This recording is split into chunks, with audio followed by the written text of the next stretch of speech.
ದಿಲೀಪ ದಿಲೀಪ ಏನಮ್ಮ? ಏನಿಲ್ಲಪ್ಪ, ನಮ್ಮ ಮನೆ ಕಡೆ ಪೋಸ್ಟ್ ಮ್ಯಾನ್ ಬರೋದನ್ನ ನೋಡಿದೆ. ರಘು ವಿಚಾರ ಏನಾದ್ರೂ ಗೊತ್ತಾಯ್ತೇನೋ? ಅಮ್ಮ, ಯಾವಾಗ್ಲೂ ರಘು ರಘು ರಘು ಅಂತ ಸಾಯ್ತಾ ಇದ್ರಲ್ಲ, ಅವ್ನು ಎಲ್ಲಿ ಸಾತದ್ನೋ ಹೇಗೋ ಯಾರು ಗೊತ್ತು. ಅವನ್ ಕಟ್ಕ ನನಗೆ ನಾವಾಗಿದೆ. ದಿಲೀಪ, ಯಾಕೋ ಎತ್ತಗಳಿಗೆ ಚುಚ್ಚುವಾಗಿ ಮಾತಾಡ್ತೀಯ?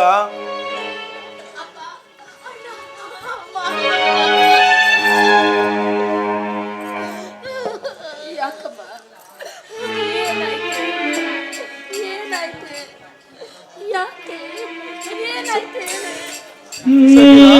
ಯಾಕಮ್ಮ, ಏನಾಯ್ತು? ಯಾಕೆ ಅಳ್ತಾ ಇದೀಯಾ?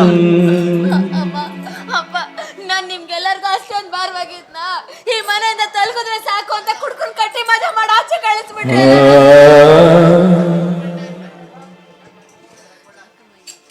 ಯಾಕಮ್ಮ ಈಗ ಮಾತಾಡ್ತಾ ಇದೀಯಾ? ಏನಾಯ್ತು ಅಂತದ್ದು? ಏನು ಅಂತ ಹೇಳ್ಕೊಳ್ಳಪ್ಪ. ನನ್ನ ಕರ್ಮದ ಕಥೆನ. ನನ್ನ ಗಂಡ ದೊಡ್ಡ ಕುಡ್ಕ, ದುಶ್ಚಟಗಳ ದಾಸ ಅಂತ ಹೇಳ. ಅಮ್ಮ, 3 ದಿನ ಆದ್ರೂ ಮನೆಗೆ ಬರಲ್ಲ ಅಪ್ಪ. ಅವ್ರು ನಮ್ಮ ಮನೆಗೆ ಬನ್ನಿ ಅಂತ ಕರೆದ್ರೆ ನನ್ನನ್ನ ಕಾಲ್ ಕಸಕ್ಕಿಂತ ಕಡಿಯಾಗಿ ಕೇಳ್ತಾರೆ. ನಾಯಿಗಿಂತನೂ ಕಡಿಯಾಗಿ ನಡೆಸ್ಕೋತಾರೆ ಅಪ್ಪ. ಅವ್ರು ಕೊಡ್ತ ಚಟದಿಂದ ಮನೆಯಲ್ಲಿರೋ ವಸ್ತುಗಳನ್ನೆಲ್ಲ ಮಾರ್ಕೊಟ್ರು. ನೋಡಿ, ನನಗದೆಲ್ಲ ಗೊತ್ತಿಲ್ಲ ಅಪ್ಪ. ನೀನಾದ್ರೂ ಸರಿ, ಅಣ್ಣನಾದ್ರೂ ಸರಿ, ನನ್ನ ಗಂಡಂಗ್ ಬಂದು ಬುದ್ಧಿ ಹೇಳೋವರೆಗೂ ನಾನ್ ಮಾತ್ರ ಮನೆ ಹೋಗಲ್ಲ. ಮೇಲೆ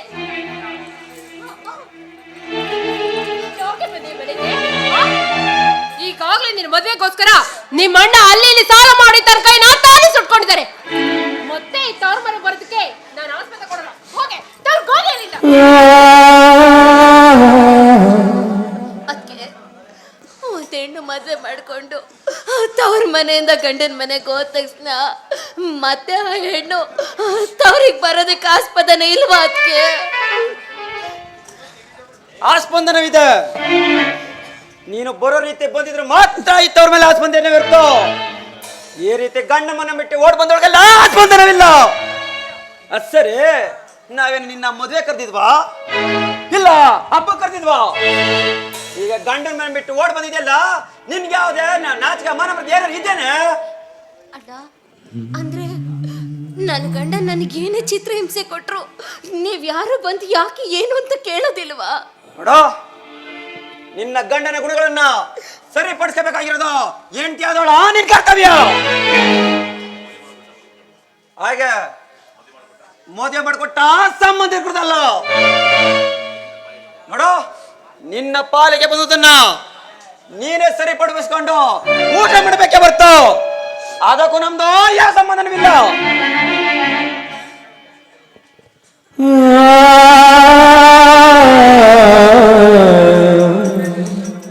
ಹೇಳೋದಿನ ಒಡ ಹುಟ್ಟಿದ ತಂಗಿ ಕೊಡು.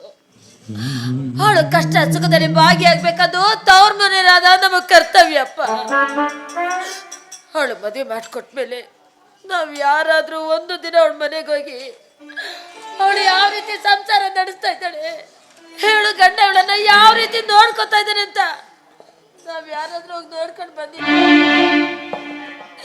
ಇವತ್ತು ನಿನ್ನ ಹತ್ರ ಬಂದು ಹಣ ಕೊಡು, ಒಡವೆ ಕೊಡು ಅಂತ ಕೇಳ್ತಾ ಇಲ್ಲಪ್ಪ. ಅಣ್ಣ, ನನ್ನ ಸಂಸಾರ ಹಾಳಾಗೋಗಿದೆ. ನನ್ನ ಗಂಡನಿಗೆ ಬುದ್ಧಿವಾದ ಹೇಳಿ ನನ್ನ ಸಂಸಾರನ ಸರಿಪಡಿಸೋಂತ ನಿನ್ನ ಹತ್ರ ಅಂಗರಾಚೆ ಬೇಡ್ತಾ ಇದ್ದಾನೆ. ಒಂದೇ ಒಂದಿನ ನಿನ್ನ ಕೆಲ್ಸಕ್ಕೆ ರಜೆ ಹಾಕಿ ನಿನ್ನ ತಂಗಿ ಜೊತೆ ಹೋಗಿ ಅವಳ ಗಂಡನಿಗೆ ಬುದ್ಧಿವಾದ ಹೇಳಿ ಅವಳ ಸಂಸಾರನ ಸರಿಪಡಿಸು. ನಿನಗೆ ಪುಣ್ಯ ಬರುತ್ತೆ. ಏನು ಬೇಕು? ಯಾವ ಪುಣ್ಯನೂ ಬೇಡ, ಪಾಪನೂ ಬೇಡ. ಇಷ್ಟಕ್ಕೋ ಇವ್ರ ಕೆಲ್ಸಕ್ಕೆ ರಜೆ ಸಿಗಲ್ಲ ಏನ್ರಿ? ರಜೆ ಸಿಗುತ್ತಾ? ಸಿಗಲ್ಲ. ಇನ್ನು ಏನ್ ಎಲ್ಲಿ ನಿಂತಿದ್ಯಾ? ಒಂದ್ಸಲ ಅರ್ಥ ಆಗಲ್ಲ. ಹೋಗಿ ಅಲ್ಲಿಂದ.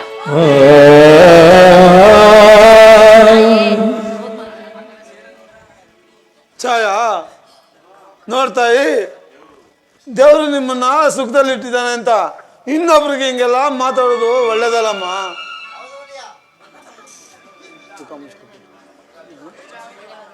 ಒಂದ್ ವೇಳೆ ನನ್ನ ಮಗಳಿಗೆ ಬಂದ ಪರಿಸ್ಥಿತಿ ನಿನಗ್ ಬಂದಿದ್ರ ಆಗ ನೀನೇನ್ ಮಾಡ್ತಿದ್ದಮ್ಮ?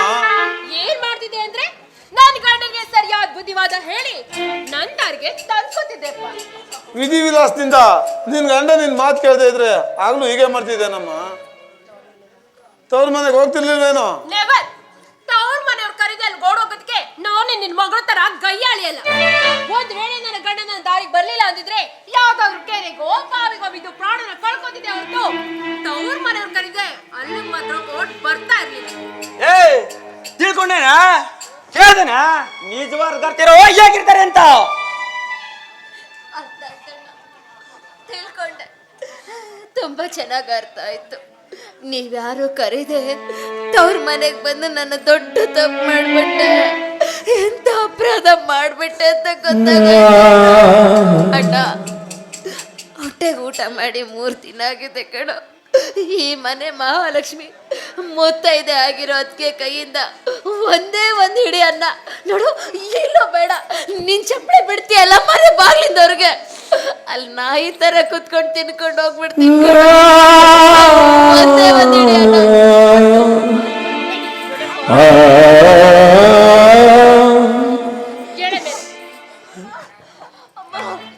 ಗಂಡನ್ ಬಿಟ್ಟು ಯಾವ ಮಿಂಡು ನಂಬ್ಕೊಂಡು ತವ್ರ ನಿನ್ನಂತ ಚಾರಣಿ ಪಿಂಡಕ್ಕೆ ನನ್ನ ಕೈಯಿಂದ ಒಂದು ತುತ್ತು ಅನ್ನಲ್ಲ, ಒಂದೇ ಒಂದು ಗ್ಲಾಸ್ ನೀರ್ ಸಹ ಸಿಗಲ್ಲ. ಯಾಕೆ ಬಂದೆ? ಯಾಕೆ ಬಂದೆ? ಅಯ್ಯೋ ಪಾಪಿ, ನೀನ್ ಇಲ್ಲಿಗೆ ಬರೋ ಬದಲು ನಿನ್ನ ಗಂಡನ ಮನೇಲಿ ಹೇಳಕೊಂಡು ಸತ್ತೋಗ್ಬೇಕಾಗಿತ್ತು. ನಿಮ್ಮಂತ ಪಾಪಿ ಮಕ್ಳಿಗೆ ನಾನ್ ಜನ್ಮ ಕೊಟ್ಟಿದ್ದಕ್ಕೆ ನನ್ನನ್ನ ಜಾಡಿ ಅಂತ ಅನ್ಸ್ಬಿಟ್ಟಲ್ಲೇ. ಯಾಕೆ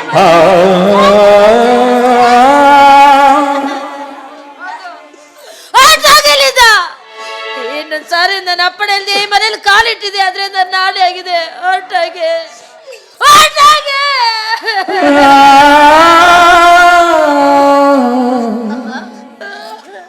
ಹೋಗ್ತೀನಮ್ಮ, ಹೋಗ್ತೀನಿ. ನಿಜವಾಗ್ಲೂ ನಿನ್ ಮಗಳು ಜಾಣೆ ಆಗಿದ್ರೆ ಗಂಡನ ಮನೇಲೆ ನೇಣು ಹಾಕೊಂಡು ವಿಷ ಕೊಡ್ದು ಸತ್ತಾಗ್ಬೇಕಾಗಿತ್ತು. ಎಲ್ಲಿ ನನಗೇನಾದ್ರೂ ಆದ್ರೆ ನನ್ನ ಎತ್ತು ಕರಳು ಕರಗುತ್ತೋ ಅಂತ ಅಲ್ಲಿಂದ ಇಲ್ಲಿಗೆ ಬಂದೆ ನೋಡು. ತಪ್ಪು ಮಾಡ್ಬಿಟ್ಟೆಪ್ಪ, ತಪ್ಪು ಮಾಡ್ಬಿಟ್ಟೆ ನೋಡು. ಇನ್ನೊಂದ್ಸತಿ ನಾನೇನಾದ್ರೂ ನಿನ್ನ ಅಪ್ಪಣೆ ಅಲ್ಲದೆ ಈ ಮನೆ ಹೊಸ ತೊಳೆದ್ರೆ ನೀನು ನಿನ್ ಕೈಯಾರ ಕತ್ತಿಸಿ ಸಾಯಿಸ್ಬಿಡಪ್ಪ.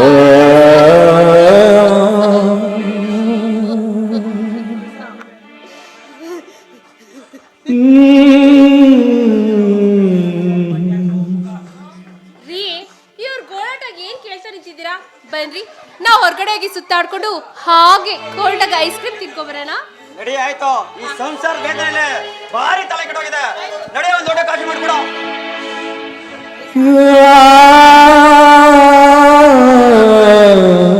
ಅಪ್ಪ, ನನ್ ಪಾಪಿ ಮಗಳಪ್ಪ, ಈ ಪಾಪಿ ಮಗಳಿಗೆ ಒಳ್ಳೇದಾಗ್ಲಿ ಅಂತ ಆಶೀರ್ವಾದ ಮಾಡ. ಏನಂತ ಆಶೀರ್ವಾದ ಮಾಡ್ಲಮ್ಮ? ಹೋಗು ತಾಯಿ, ಕಲ್ಲಾಗಿ ಬಾಳುವ ಶಕ್ತಿನೋ ಆ ದೇವರು ಕರುಣಿಸ್ತಾರೆ. ಹೋಗ್ಬಾ. ಅಮ್ಮ, ಅಮ್ಮ, ನೀನು ಕೊಟ್ಟು ಮಾತಂತೆ ನಿನ್ನ ಹೆಸರು ಕಳಂಕ ಬರೋ ಥರ ಯಾವತ್ತೂ ನಡ್ಕೊಂಡಿಲ್ಲ, ನಡ್ಕೊಳ್ಳೋದಿಲ್ಲ ಅಮ್ಮ. ನಾನು ತಪ್ಪು ಮಾಡಿದ್ರೆ ದಯವಿಟ್ಟು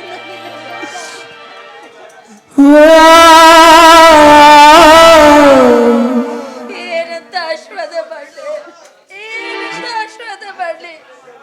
ಈ ಪಾಪಿ ಹೊಟ್ಟೆಲಿ ಯಾಕಾದ್ರೂ ಹುಟ್ಟೆ ಅಂತ ಆಶೀರ್ವಾದ ಮಾಡಲಿ. ಇಲ್ಲಿಗೆ ಬರೋ ಬದಲು ಯಾವ್ದಾರ ಕೆರೆನೋ ಬಾವಿಗೆ ಬಿದ್ದು ಸತ್ತಾಗೋದ ಆಶೀರ್ವಾದ ಮಾಡಲಿ.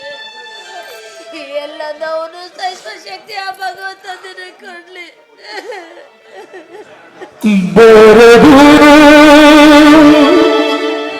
ಬರಬಾರದು ನೊಂದ ಹೆಣ್ಣು ತವರಿಗೆ, ಬರಬಾರದು ಬರದು ಬರಬಾರದು ನೊಂದ ಹೆಣ್ಣು ತವರಿಗೆ, ಬರಬಾರದು ಬರಬಾರದು ಬರಬಾರದು.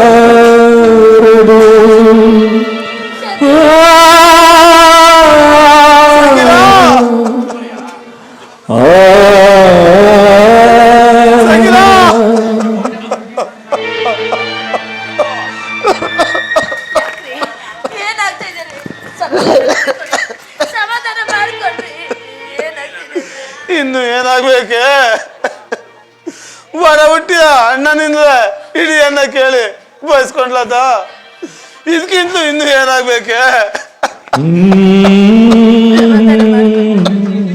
ಇದನ್ನೆಲ್ಲ ಇಲ್ಲ ಇಲ್ಲ, ನಾನಿನ್ನೂ ಜೀವಂತವಾಗಿ ಬದುಕಿರ್ಬಾರ್ದು. ಹಂಗೆಲ್ಲ ಮಾತಾಡ್ಬೇಡ್ರಿ, ಹಂಗೆಲ್ಲ ಮಾತಾಡ್ಬೇಡಿ ಅಂದ್ರೆ. ಇಲ್ಲ ಇಲ್ಲ ಸಮಾಧಾನ ಮಾಡ್ಕೊಂಡು ಇಲ್ಲ, ನೀರು ತಗೊಂಡು ಬರ್ತೀನಿ ರೀ. ನೀರು ರೇಣುಕಾ, ನಾನು ಈ ಮನೆಯಲ್ಲಿ ಒಂದ್ ತೊಟ್ಟು ನೀರು ಕುಡಿಯಲ್ಲ ಅಂತ ಸಪ್ತ ಮಾಡಿದ್ದೀನಿ. ಎಲ್ಲಾದ್ರೂ ಬೇರೆ ಕಡೆ ನೀರು ತಗೊಂಡ್ ಬಾರೆ. ತಗೊಂಡು ಬರ್ತೀನಿ.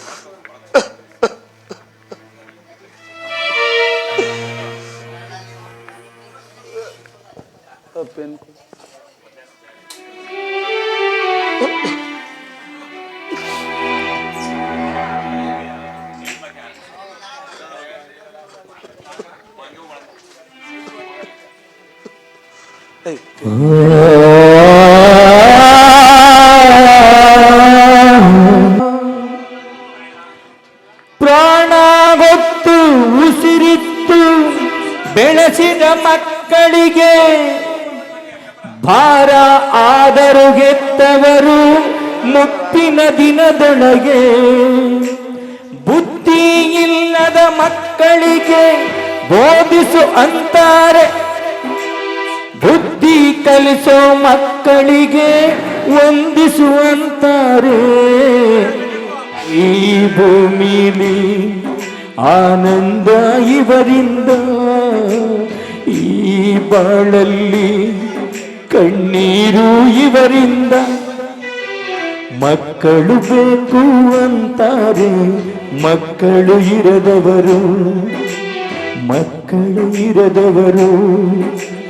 ಮಕ್ಕಳ ಬೇಡ ಅಂತಾರೆ, ಮಕ್ಕಳ ಹೆತ್ತವರು, ಹೆತ್ತು ನಿತ್ಯ ಅತ್ತವರು.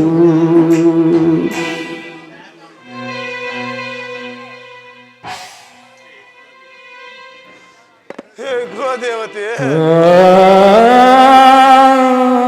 ಇದುವರೆಗೂ ನನಗೆ ಆಶ್ರಯ ಕೊಟ್ಟೆ, ನನ್ನ ಬಾಳಿಗೆ ಬೆಳಕಾದೆ. ಆದ್ರೆ ಇಂದು ನಿನ್ನ ನಗಲಿ ದೂರ, ಬಹು ದೂರ ಹೋಗ್ತಾ ಇದ್ದೀನಿ. ಇದೋ ನಿನಗಿದು ನನ್ನ ಕೊನೆಯ ಅನಂತ ನಮಸ್ಕಾರಗಳು. ಬಂಗಾರದಿ ಬಾಳಿದ ಮನೆಯ ನೋಡುತ್ತಾ, ಮುತ್ತಂತ ಹೆಂಡತಿಯ ಮನದಲ್ಲಿ ನೆನೆಯುತ್ತಾ, ತುತ್ತು ಅನ್ನ ಸಿಗದ ಮಗಳಿಗೆ ಈ ಮನೆಯಲ್ಲಿ ಇರಲಾರೆನೆಂದು ಹೊರಟ ರಾಮಜ್ಜ ರಾಮಜ್ಜ.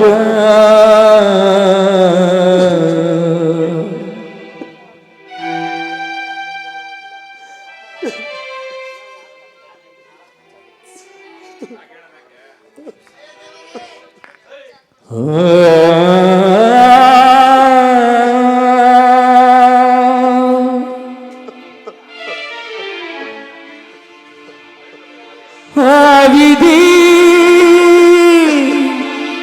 ಕೆರಳಿತೆ, ನಗುವೆಲ್ಲ ನೋವಾಯಿತೆ.